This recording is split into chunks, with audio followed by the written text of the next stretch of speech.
asalaamaaleykum nuyu naa ñëpp monsieur le ministre keroog bi nga ñëwee commission maa la doon laaj qu'en est-il du dossier foncier de Seni Djindia dans les communes de Dialambéré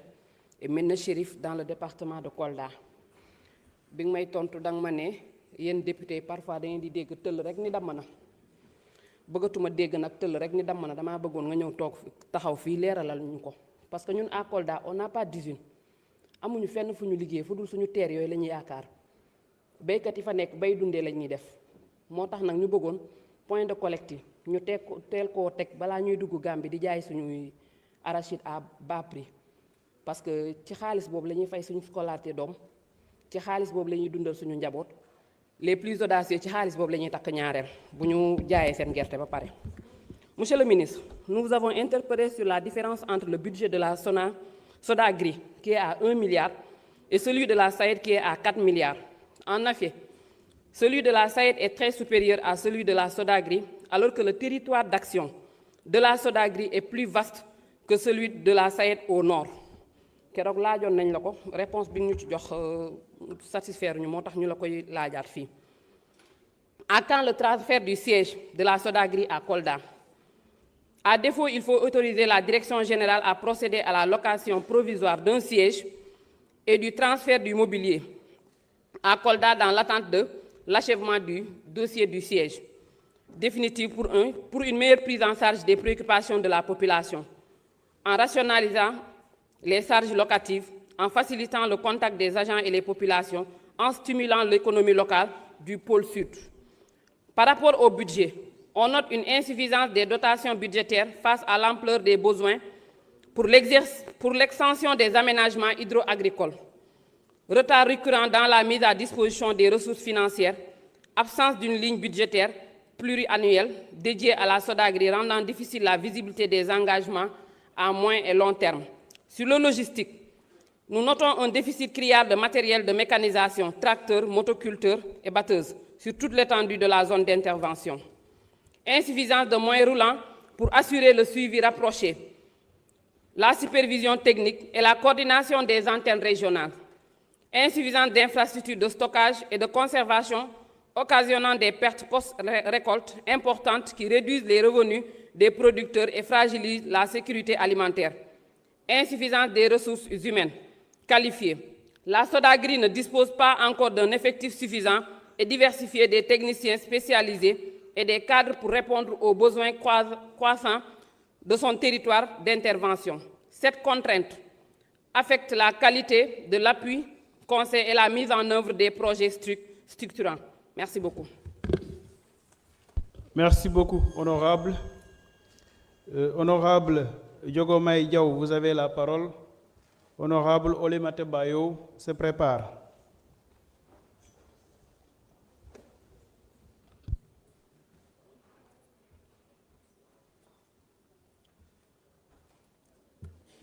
Merci beaucoup, Monsieur le Président. Monsieur le ministre de l'Agriculture, maa ngi lay nuyu. Monsieur le secrétaire d'État, ñu ngi lay nuyu. Chers collègues, asalaamaaleykum wa rahmatullah. Monsieur le ministre, ñun dañ leen di féliciter par rapport ak tous les efforts yi ngeen def ci agriculture parce que dès votre arrivée am suñu benn collègue bu taxaw fii di wax mais ñoom ñoo yàqoon réew mi xoj baykat yi ci côté bu ci nekk parce que dès bi ngeen ñëwee da ngeen fekk des milliards yu ngeen fay ñun ci àll bi lañ dëkk baykat yi 5 kilos gerte lañ daan jot 6 kilos maximum bi ngeen ñëwee vraiment jiw mi ngi dem à temps joxe leen ko ni mu leen neexee vraiment ñu ngi leen di féliciter ci effort yi ngeen def damay ñëw rek ci quelques points monsieur le ministre man damay laaj kan mooy agriculteur avant tout parce que ñun dañoo am problème mu des fois xam vraiment kan mooy baykat bi surtout ci ni ñuy séddale des fois intrants yi déjà man gëmuma ñuy joxe jiwu man ci àll bi laa dëkk di baykat te bu fekkonte ni am naa dogal ci réew mi jiwu dutuñ ko joxe parce que mënuñ jël des centaines de milliards séddale ko ay nit ay opérateurs di ci enrichir vraiment baykat yi dëggantaan duñ ci gis seen bopp parce que noonu la demee le problème qui se pose généralement dans le monde rural mooy vos opérateurs dañ leen di wax ne ñi ngi joxe jiwu bu baax mais li ci nekk dëggantaan ñun ñi koy jot di ko ji ci tool yi des fois li ñuy jox sax vraiment mënut sax mbaxalu gerte wala maafe moo tax ñu war a xoolaat ni ñu joxee jiw wi lañ doon def ci jiw ñu def ko ci infrastructure tabax ci ay forage jënd ci ay machines agricoles jox ko ñi nga xamante ni ñoom ñooy les vrais paysans te tamit maa ngi leen di laaj ngeen def un audit bu am solo boo xamante ni ci ñan ñoo jot a jot vraiment les matériels lourds tracteurs yeeg yëpp ya ca aju parce que man maa ngi dëkk commune bu Sadio di baykat te mën naa la wax ne commune boo xamante ni 95% ay paysans lañ benn tracteur mosu faa dugg bu jugee ci état bi depuis man bi ma xàmmee ak léegi te muy commune boo xamante ni 35 000 habitants la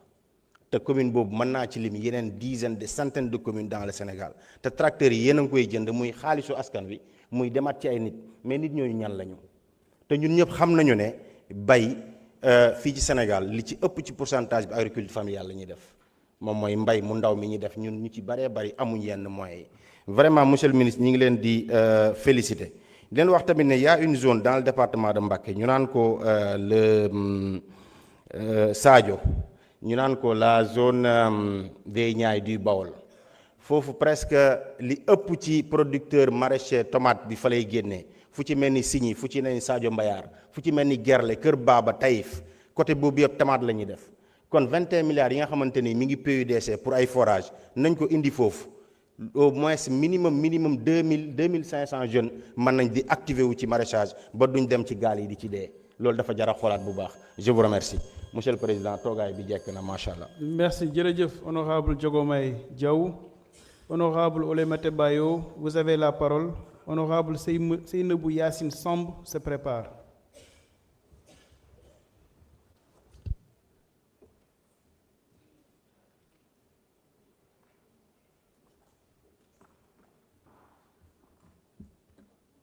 Bonjour Président. Bonjour à Monsieur le Ministre, les collègues également, vos collaborateurs, mes salutations mes chers collègues. Avant d'entamer mes propos, j'ai juste envie de dire à mes collègues députés, il y a un proverbe qui dit que l'ignorance vaut mieux qu'une arme à feu et elle ne manque jamais sa cible. Fin de citation. Merci. Avant d'entamer mes propos, Monsieur le Ministre, je voudrais porter à votre attention plusieurs préoccupations majeures exprimées par les populations rurales, lesquelles placent en vous une profonde confiance pour l'amélioration de leurs conditions de travail en agriculture. Il existe un besoin particulièrement criant en tracteurs et en matériel agricole dans les communes rurales. Ces équipements sont indispensables pour permettre aux producteurs d'accroître leur rendement et de contribuer de manière plus efficace à l'atteinte de l'autosuffisance alimentaire. Je sollicite votre appui afin de soulager les agriculteurs et de renforcer leur capacité productive. Je me permets également, Monsieur le ministre, de vous rappeler que je vous avais interpellé sur cette question pour l'hivernage de l'année en cours, bien que cela n'ait pas été possible. Les populations rurales du département de Sédhiou fondent beaucoup d'espoir sur les perspectives de l'année 2026. Par ailleurs, Monsieur le ministre, la réussite de toute politique agricole repose également sur l'existence d'infrastructures routières adéquates. Il serait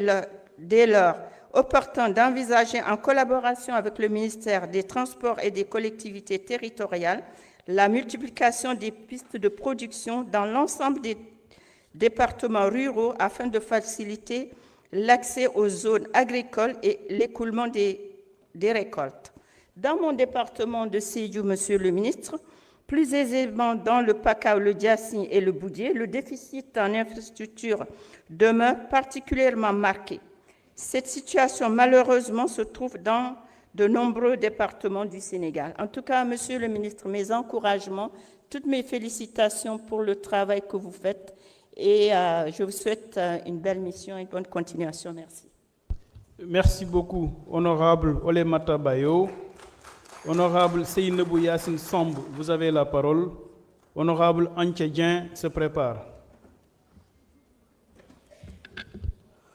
أعوذ بالله من الشيطان الرجيم لا حول ولا قوة إلا بالله العلي العظيم. Merci Président. Monsieur le ministre maa ngi leen di nuyu ak seen collaborateur chers collègues maa ngi leen di ziar di wax rek ne 3 points yi nga xam ne bëgg naa ko indi muy les femmes bi nga xam ne ñu ngi liggéeyee SCL de Saint-Louis di fayeeku 2500 par jour monsieur le ministre pas de repas pas de couverture sociale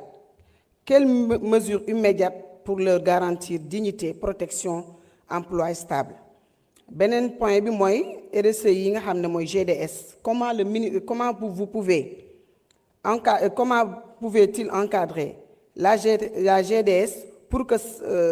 la RSE devienne un véritable levier de développement local et profite vraiment aux communautés. Agriculture bi comme ni ñu ko waxee bëgg nañ aussi jigéen ñi ñu jox leen tool yi ñu mën a liggéey parce que xam nañ ni jigéen ñi ay jàmbaar lañu te loolu c'est très difficile ñu am ko. Mais ñu ngi wax naan di la poser question aussi quelle action prioritaire pour soutenir les jeunes les femmes et tous les acteurs agricoles donc loolu vraiment monsieur le ministre ñu ngi la koy xam nañ ne sa priorité la bokk di la féliciter aussi sa taxawaay comme ni nga ko waxee sa bureau mooy ci tool yi amoo de déjà taloo sax toog ndax askan bi donc yàlla na la yàlla jàppale. ma am aussi loo xam ne dama bëgg taxaw fii wax ko man moom ma façon de faire de la politique lay wax mën naa bokk ak yow parti soo ma respecté wul. damay téye sama bopp ma bañ a bokk ak yow parti nga respecté ma jox ma cër ma delloo la ko ndax nag li ñu boole mu ëpp li ñu tàqale muy Sénégal ku nekk am nga droit taxaw fii nga opposé mais opposé ci yar ci teggin avec le respect mutuel. Je suis conseiller municipal à Saint-Louis demandez leen seen collègue Mansour Faye comment je me comporte à la mairie dinaa opposé dinaa wax li ma war a wax mais dinaa ko teg ci teggin ak ci yar nit nag. soo nee duma la topp fa ngeen jëm dafa soriwul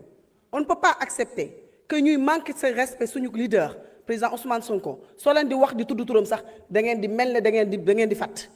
ba pare ngeen bëgg nag sosal suñuy doyen yi doyen Mayabé il a raison parce que ñoo nekk suñuy mag chaque fois di ñu tënk toog nañ fi 1 an mosuñu fi werante saaga yi ngeen di wax ci yéen la jóge te mosuñu leen répondre ndax nag ku respecté sa waajur doo saaga waajuru jàmbur mais nag aussi dama bëgg wax Sénégalais yi